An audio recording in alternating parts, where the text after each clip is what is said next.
Hello, welcome to this video on the Metta Sutta, verse 4. As before, I will read it to you slowly without sharing the text, and then I'll bring the text up on screen and then we'll analyze it.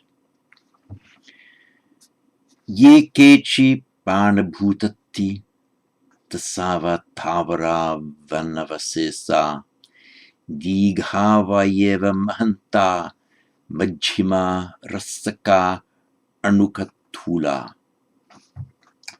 I'll share screen.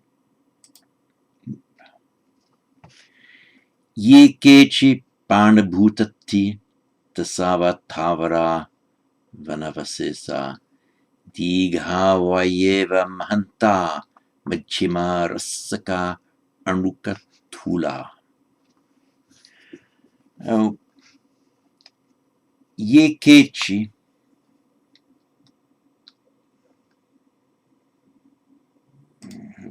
ye keci.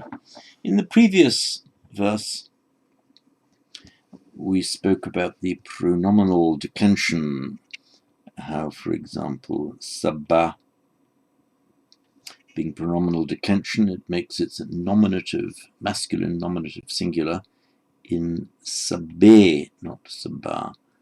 And same with so, te, yo, ye, go, who means who, ke.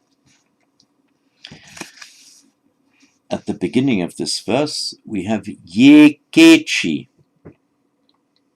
Yo is the relative pronoun, who, and ko is the interrogative pronoun, who, but question who, not relative pronoun, who. When you put them together, yo, ko, it means, it gives it an indefinite sense, meaning anyone. And you can add to it chi. In Sanskrit it is chit.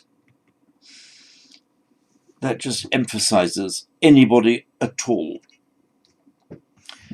Put that into the plural, again using our pronominal declension with the e, ye. The chi is usually written as part of the same word. So ye keci, whatever, either pronoun, whoever there may be, ye keci, or can be used as the indefinite adjective, mean whatever living beings, ye keci parnabhutati.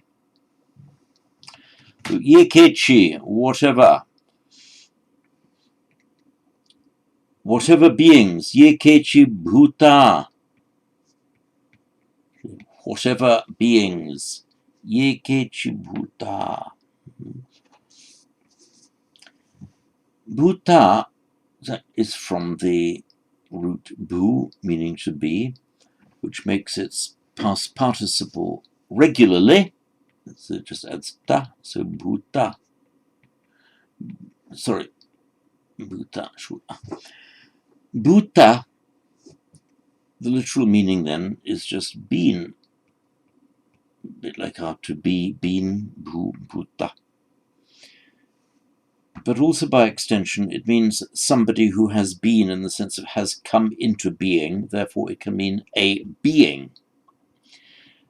It also, oddly enough, can mean somebody who has been, and the word, in fact, in modern Hindi, the word bhut, they drop off the final a in modern Hindi, it's the same word bhuta, modern Hindi bhut, is often used to mean a ghost, the ghost of the dead, in the sense of it's a person who has been, is no longer as a normal human being, but his ghost is a bhut. But here it just means being, people who have come into being. And parnabhut, the Sanskrit prana, remember that word, just meaning breath. So a pranabhuta, literally a breath being. In other words, a breathing being, a living being. That's all it means. So Pana in Pali, of course, becomes Pana pranabhuta, living being. And in the plural, pranabhuta, in Sanskrit would be pranabhuta. Now, in this pada, yekechi pranabhutati, it would be bhuta ati. Yekechi pranabhuta ati, whatever living beings there are, ati, asti in Sanskrit, ati, whatever living beings there are. Incidentally, there's no verb in this sentence. For the verb, you have to go on to the next verse. This is just a list of the various types of beings that are being spoken about. So, yekechi bharnabhutati becomes yekechi bharnabhutati, literally whatever breath beings there are.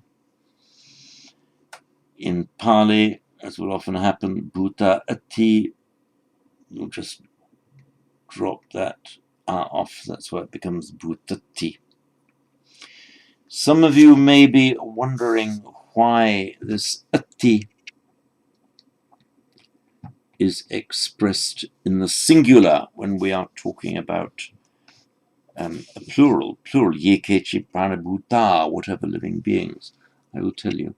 It's from the root as, to be, Sanskrit asti, he, she, it is, and plural bit irregular, drops off the first a, santi. And in Pali, the asti becomes ati, and the santi remains the same. So this ati, strictly speaking, yes, it's singular. However, in the generalized expression, meaning they exist, there are, however many beings there are, whatever beings there are, it's permissible to use it in the singular. It's a bit like the French, il y a, or in the German, es gibt, or the Spanish, hay, which are invariable for singular or plural, just meaning there. In English, we have to, the verb has to follow the number there is, that there are. But ati, just bear in mind, yes, it is a singular, but it's permissible to use it in that sense. Such beings are in existence. If you were using ati in a different sense, like, these people are all monks, sabbe bhikkhu santi, you'd have to use the plural santi there, because mean they are so and so. Whereas with the meaning ati, just you're expressing that something exists, then singular is allowed for a plural noun. Tasava tavara vanavasesa. The va here, tasava, is or. So va, or. It can mean not just or, but whether that or that, whether this or that. So it has the inclusive sense. Whatever type you be, this, that, or the other, that's the inclusive meaning of va here. A bit like we could say in English, whether you be tall or short. In other words, it's given there as an inclusive meaning, to say, in the sense of it doesn't matter whether you are one or the other, all included. So tasava tavara vanavasesa. So tasa, it's actually from a root, tras, in Sanskrit, trasa, in Pali, just tasa. It simply means fearful, timid. Tavara, meaning firm. It's from our favorite root, star, to stand. So stavara, this is an adjective ending there, stavara, standing, but meaning here standing firm. It gives the, rather like the English steadfast, non-timid, not running away, standing firm, even if you feel frightened. Tasava tavara va, tasava Pavara va, whether timid or steadfast. Anavasesa, without exception. The Sanskrit root shish means to be left over, to be left behind. So, and it has a slightly altered sense to mean special or unique. In other words, if you're vishishta, taken away with, there's nothing left over. So if you're unique in your category, you point out that one thing in the category, vishishta, with nothing next to you, with nothing remaining to be mentioned. So that's the suggestion of unique in one's category, or special. Now here, with the root ava, meaning off or away, avashish means left over, avashish, left over, left out, left behind. So if you are an avashesha, making a noun out of it here, an avashesha means something that is left out, left behind. Negate that, now I'm going into Pali now, an ava, put in the plural as in this verse, anavasesa means with nothing left out. So the meaning of the word anavasesa here is you're explicitly saying with nothing left out, with nothing avashishta in Sanskrit. There's nothing, there's no avasesa, nothing avashishta, nothing left out, left behind. So you're emphasizing the all-inclusiveness of what you're saying. Dighavayeva mahanta. Well, Digha, of course, we know. Digha. In Sanskrit, dirgha, meaning long. Normally you would expect in Pali, where you have the long vowel followed by a complex consonant, that's combined consonant. Normally it would become something like digha. You'd expect it to see digha, but in fact it doesn't. It's one of those, it just does, that retains the long vowel and simply simplifies the compound, the complex consonant.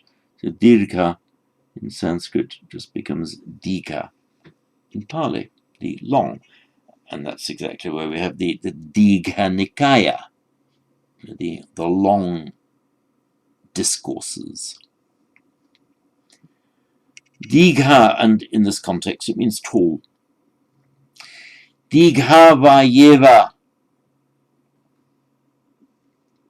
So Digha va, again this va meaning or, it's the inclusive or, whether they be tall or great, middle-sized, and so on.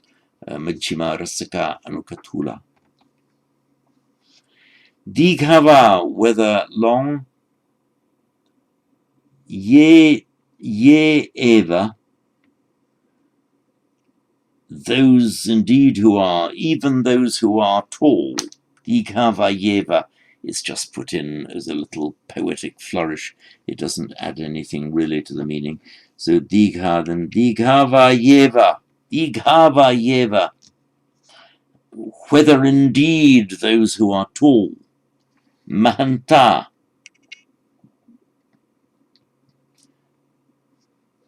we know our word maha, mahan. Mahanta is the plural in Pali. Mahanta just means big or great. It's that, whenever we see that word maha meaning great, that's that same word. Makes an adjective with the mahant stem. The dighavayeva mahanta, literally long or which indeed great, meaning whether you be including those who are tall and big. Majjhima, majjhima, singular majjhima. In Sanskrit, madhyama.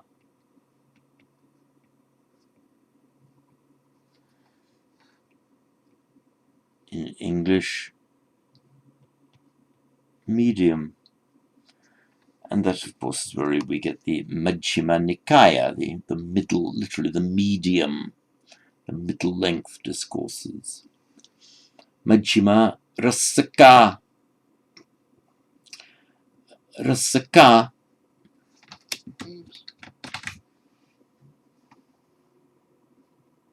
in fact, it's from the Sanskrit hrasva, meaning very small or tiny. And in Pali, that becomes rasa. By adding the suffix ka, it doesn't really change the meaning. Sometimes called a nominalizing suffix that turns an adjective into a noun. If it had just been rasa, yeah, it would have had exactly the same meaning. Rasa, rasaka, effectively the same, meaning small. Oddly enough, by a strange reversal of meaning, and you do get this occasionally in language, a word can flip its meaning. Hrasva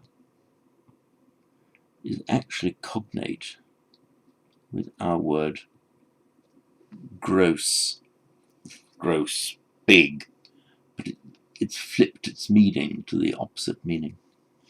It doesn't often happen, but it does occasionally happen. Rasaka arukatula. Anu, the retroflex, are not the same as the prefix anu. Entirely different word. Anu. It means an atom. So anuka means atomic or of atomic size. So very, very small indeed. Anuka tula. In Sanskrit, stula, Pali, tula. The meaning of that is just stout. In fact, stula and stout are likely from the same origin. So, medium, majjhima, rasaka, small, anuka, atomic-sized, tula, Sanskrit, stula, big or stout. Why not anuka? Why anuka? Okay. No, anu, atom, anuka, atomic, atom-like. First of all, it could be anuka, and if the word were standing on its own in isolation, standing on its own without following tula, it would have to be grammatically masculine plural, nominative, so it would have to be anuka. You can compound words, and that's what's happened here. In fact, I think I'm going to put right now, so you can see me do it. I'm going to change the text that will be sent to anukatula. I'm going to make a compound of it because that's what it obviously is. You can compound two words. You can compound quite a lot of words together. And once a word is compounded, then it loses its distinctive grammatical ending. It just takes its stem ending. So anukatula, make that plural. You only pluralize the final word, It's not anukatula. If you had anukatula, yes, you can do that, but they would be two separate verbs, two separate words. We've compounded them here into one compound word. So anukatula. So I will read this again to you.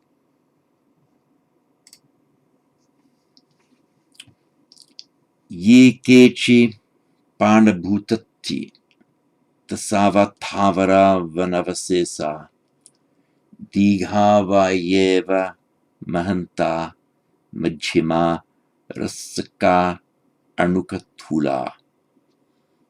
And once again, ye keci panabhutati tasava thavara vanavasesa dighavayeva mahanta majjhima rasaka anukatula. And that concludes verse 4 of the Karaniya Metta Sutta.